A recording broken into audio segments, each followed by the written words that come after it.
Ali.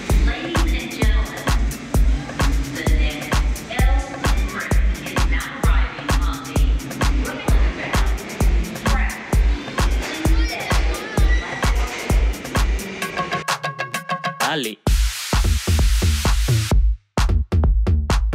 My first recollection of Williamsburg was when I was in college coming down to New York City, and it was like the coolest place in the world, and that was in 2004. And I wanted, when I moved back, to move here more than anything. When I was a kid, like, you wouldn't really go there unless it was like a rave, and it was just crackheads and to me it was ravers.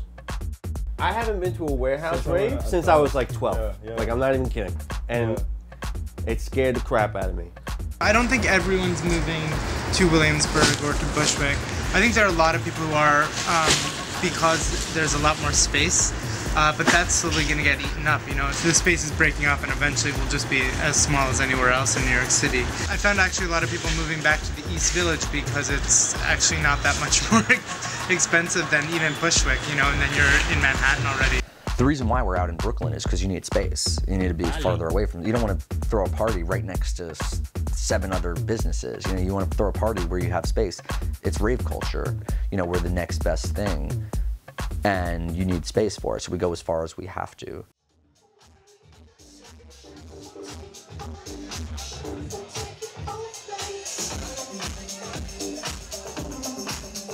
I run a company called Win Music. I do a bunch of things in music, from DJing to throwing parties, shows. We do work on festivals.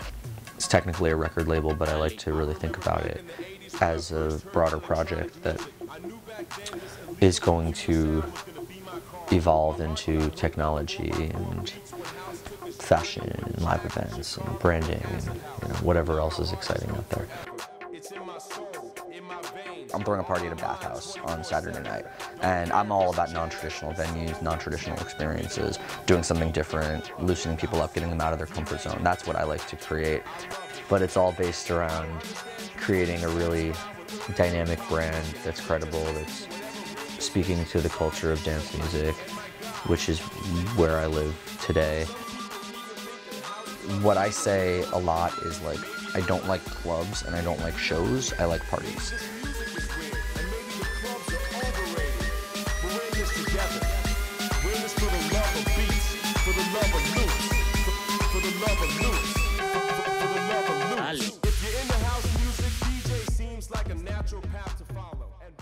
It was a culture that had to move to Williamsburg because it was affordable. Like, no one can afford Manhattan, so that's where the hot spot was, and people are always attracted to, you know, new trends. And, yeah, it was affordable and it was trendy and it was new, you know. So, but it's become an attraction now. So. Yeah. But I think people are moving out to Williamsburg just because it's sort of a little bit of a new frontier, where all of the shops that are opening up are new and people are excited about new experiences out there, and it is I think a little bit more community driven. You know, people are excited for a new coffee shop or a new restaurant.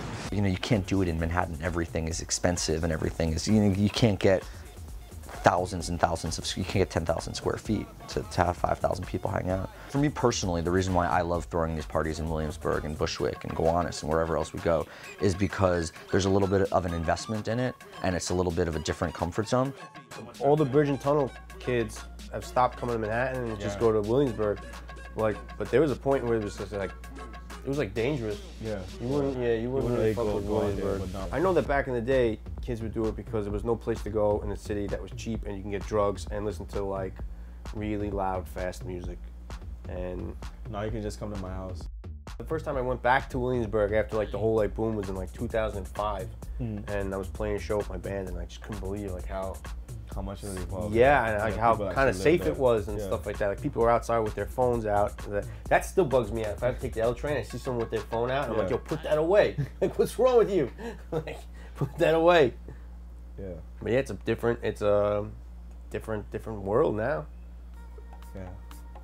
Knock on wood, I've never had a bad experience in the neighborhood, but it's definitely a lot safer than it was you know, earlier in the 2000s and 1999. Even out in Bushwick, as you know, as recently as 3 or 4 years ago, you go out there and there are like cars on fire. It was like crazy out there, and now it's so many people live off of, you know, the mantra stuff. McKibben Lofts used to be this like place out in the middle of nowhere where we had this epic rooftop party on the roof of the McKibben Lofts, 2006 or 7, and literally like no one came and broke it up because the police, I guess they probably had, you know, bigger problems, bigger fish to fry at the time. But now you could never get away with throwing a huge rooftop party, you know, in Bushwick, I don't think. I miss the walking down the street and feeling a little threatened. I don't get mugged anymore. Like, my little brother's 16. We don't worry about him. Like, the city's clean. So, you know, we go out to Bushwick and, like, it's still a little gritty. It's still a little messy. I think like 2000, 2001, I used to work for a company called 555 Soul. And it was 555 Soul and Vice. Vice magazine was downstairs. And those were the only two businesses that were really in Williamsburg. And the thing is, like, you would go into Williamsburg and it was this kind of weird no man's land off the L train, and it was all like just like goth kids and punk rockers, you know, and like really skeevy dive bars, and there was no like fancy restaurants and bars and all that type of thing, you know, and now like going there progressively over the years, it's crazy just how much it's evolved, you know. Williamsburg and Soho, like, what's the fucking difference? We can't throw parties in Williamsburg proper anymore because it's all bought up. You know, the only parties in Williamsburg proper are like Brooklyn Bowl, Output. You know, that little Wythe hotel block, 11th and Wythe, 12th and Wythe, you know, that's a little meatpacking mecca that's developing. It's a different sound, it's deep house, but let's not fuck around. Like, it's the same shit. It's gonna serve, you know, it's gonna sell tickets, and it's a business model. It's not really similar to what we do. And it's awesome, and they make a lot of money, and they're fucking great. I go to Output all the time. It's just touching on a trend. Output, for instance, is hands down the best sound system in the world at the moment. Everybody says that. So, and that's specifically tuned for electronic music as it is right now. So I think, yeah, that's probably a huge hub for electronic music. But I think also the ability for people to move here and have enough space to live and have a studio in their apartment is sort of making it a creator hub. People come to our parties to have a great time. It's not about exclusivity. It's not about who's who. There's no celebrities. There's no hierarchy. There's no VIP. Listen, like, if you're not into it, don't fucking come. Like, I only want the people who are really into it, who are really committed. This is a weird ass party, and if you don't love it, don't come. We have this little slice of life left where we throw parties that are a little weird, and people are uncomfortable, and people are overwhelmed, and some people embrace it and really get it and love it, and that's why, you know, we have enough of that niche that there's something there, and it grows.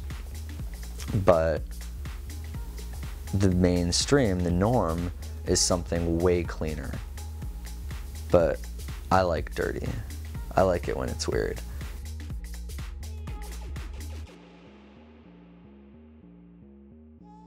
Williamsburg, skateboarding, delicatessens, homies, juices. It's all cool. I love Williamsburg. It's so cool here. It's actually really pretty today, and we're about to get some delicatessen. Goodness. Is that cool? That's pretty good, right? Yeah. Excellent. Awesome.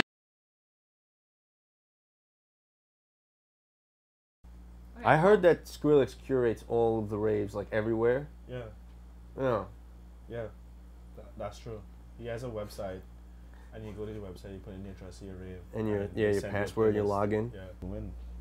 So, like, what do you expect for the future of Williamsburg, like, in terms of its relation to Manhattan? I mean, it's probably gonna explode. I want to see, like, buildings that can transform into like a Skrillex spaceship. So you don't have to take the train anymore or public transport. You live in like a pod. It looks like a regular house, but then it transforms into a Skrillex spaceship. They have those buildings in Hong Kong. You control it by just like standing on the top and twisting knobs. Yeah.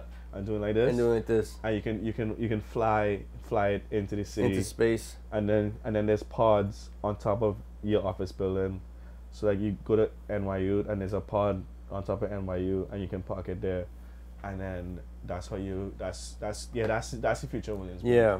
Yeah. That, or you'll be able to like get all your errands done at like a taco truck. Like you could do your banking in a taco truck, grocery shop.